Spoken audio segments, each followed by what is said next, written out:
جی ناظرین، بریک کے بعد ایک بار پھر آپ کو خوش آمدید کہتی ہیں۔ بات ہو رہی ہے ریمنڈ ڈیوس کے معاملے کے حوالے سے، کون کون سے لوگ اس ڈیل میں شامل تھے اور یہ ڈیل کیوں کروائی گئی؟ جب بڑکیں اتنی ماری گئیں تو اس طرح کے دھواں دار بیانات دینے کی ضرورت کیا تھی؟ جنرل صاحب سے بات کرتے ہیں۔ جنرل حمید گل صاحب، آپ بھی ڈسکشن سن رہے ہیں اور آپ نے کہا کہ جیسے پہلے بھی آپ نے ذکر کیا کہ آپ کو آپ کے ادارے نے مایوس بھی کیا، اور صدیق الفاروق صاحب نے کچھ کویسچن اٹھائے تھے آپ کے حوالے سے، آپ کچھ جواب دینا پسند کریں گے؟ نہیں، میں صدیق الفاروق صاحب ہمارے مہربان ہیں، بڑے زیرک صحافی ہیں، وہ اصل میں معاملے کو، بات کو، اصل ایشو کو ٹالنا چاہ رہے ہیں۔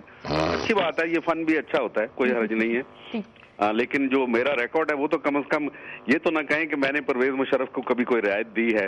سب سے زیادہ وہ خود روتا ہے اسی بات کے اوپر۔ میں نے صرف یہ گزارش کی ہے کہ آپ نے فرمایا آج مجھے مایوس کیا ہے، میں یہ کہا کہ اس دور میں آپ مایوس نہیں، میں نے یہ کہا، بیانات آپ نے دیے، آپ ہمارے ساتھ عدلیہ کی آزادی کے لیے بھی نکلے، آپ ہمارے ساتھ تھے۔ نہیں، میں ایک بات یہ بھی ریکارڈ پر رکھتا ہوں کہ آپ عدلیہ کی آزادی کے لیے بھی ہمارے ساتھ تھے۔ میں نے صرف یہ بات درست ہے، معذرت یہ مداخلت میں نے کی، معذرت۔ جنرل حمید ایشو کو مت ٹالیے پلیز۔ جنرل حمید گل نے مشرف کے خلاف بیان دیا بالکل اور انہوں نے سب کیا، اور یہ میں مانتا ہوں نہیں مانیں گے صدیق الفاروق صاحب۔ میں نے مانا جی، میں نے مانا کیا نہ ڈیل کرائی گئی۔ اب جو سوال ہم پوچھ رہے ہیں کچھ جواب مبہم ہمیں ملتے ہیں۔ مرکزی حکومت کہتی ہے پنجاب حکومت کا معاملہ تھا، پنجاب حکومت کہتی ہے بیسز ہمارے کنٹرول میں نہیں تھے، ایف آئی اے ہمارے کنٹرول میں نہیں ہے، فارن آفس ہمارے پاس نہیں ہے، اور ہمیں تو کوئی جواب مل نہیں رہا کیونکہ ہم بار بار یہ پوچھ رہے ہیں۔ پروسیکیوٹرز تو آپ کے تھے، وہ تو کچھ نیا کیس بنا سکتے تھے، لیکن اس پہ بھی کچھ جواب ہمیں حاصل نہیں ہو رہے۔ اس ڈیل کے نام اگر آپ لے سکتے ہیں، کون کون سے لوگ شامل ہیں اس میں؟ نہیں، نام کی بات ہی نہیں ہے، تینوں ریاست کے ستون جو ہیں اس میں ناکام ہو گئے، انہوں آشکار ہو گئے پوری طریقے سے۔ اس میں صوبائی حکومت بھی ہے، مرکزی حکومت بھی ہے، اور اس میں سیکیورٹی کے ادارے بھی ہیں، اور اس کے اندر ہماری عدلیہ بھی ہے۔ سو موٹر نوٹس کیوں نہیں چیف جسٹس صاحب لیتے؟ ہم نے 2.5 سال دھکے کھائے ان کے لیے، جیل میں گئے ان کی خاطر۔ تو کیا یہ صرف افتخار محمد چودھری کو کرسی پہ بٹھانے والی بات تھی جس کے لیے ہم نے ساری قربانیاں دی؟ عدالت کہاں گئی؟ ہماری جو عدل ہے، جو اس وقت ہمیں ضرورت ہے، اس قوم کو ضرورت ہے، اور کیا پھر آپ کوئی راستہ چھوڑ رہے ہیں کہ یہ قوم خود اٹھے اور اپنے لیے عدل کا انتظام کرے؟ لیکن ریمنڈ ڈیوس کے معاملے پہ بار بار ہم مختلف سوالات اٹھا رہے ہیں اور لوگ بھی اس کو جاننے کی کوشش کریں۔ آپ کو کیا لگ رہا ہے جو پیسہ دیا گیا، ڈیوڈ اگنیشس کی سٹوری ہم نے بیان کی جس میں کہا گیا کہ پہلے پیسہ پاکستانی گورنمنٹ دے گی اور اس کے بعد $2.3 ملین جو ہیں امریکن گورنمنٹ دے گی، اب آپ کو لگ رہا ہے کہ یہ پیسہ ہمیں ملے گا یا اس کیس سے ہم نے بہت کچھ حاصل کیا؟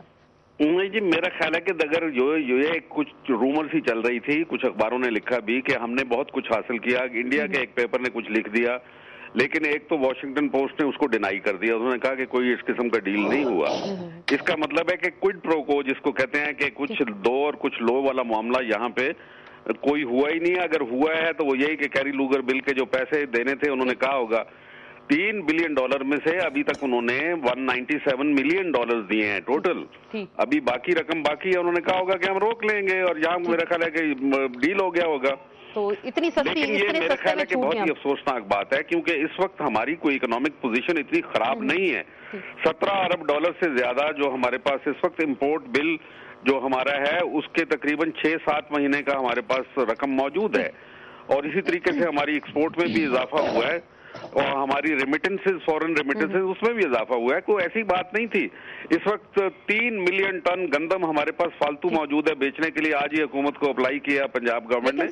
سب آپ یہی کہہ سکتے ہیں کہ سب جھک بھی گئے اور بک بھی گئے امریکہ کے آگے، ایسا بھی کچھ لگتا ہے۔ بہت بہت شکریہ جنرل صاحب، آپ نے ہمیں ٹیلی فون لائن پہ جوائن کیا۔ ڈاکٹر فرید پراجہ صاحب سے بات کرتے ہیں۔ پراجہ صاحب، آپ نے کہا آپ دلائل کے ساتھ بات کریں گے، سارے لوگ شامل تھے، جنرل صاحب بھی یہی کہہ رہے ہیں مرکزی حکومت، پنجاب حکومت اور ایجنسیز اس میں شامل ہیں، آپ دلائل کچھ دے سکتے ہیں کیونکہ آپ نے دونوں کی گفتگو سنی ہوگی اور دونوں ڈینائی کر رہے ہیں اس حوالے سے؟ بالکل، ایک بات تو یہ ہے جی، کیا ڈینائی کر رہے ہیں؟ آپ کہہ رہے ہیں آپ کو معاملہ نہیں پتا مرکزی جتنا تھا معاملہ میں پھر دوبارہ کروں گا، ہمارا کیا معاملہ تھا، ہم نے کیا کردار ادا کیا؟ چلو ان سے بھی سن لیتے ہیں نا کیا ہوا۔ اب سوال یہ ہے کہ عباد الرحمان ایک شہری میرے حلقے کا، وہ کچلا گیا، یہ پنجاب حکومت کے ذمے اس کا قتل ہے۔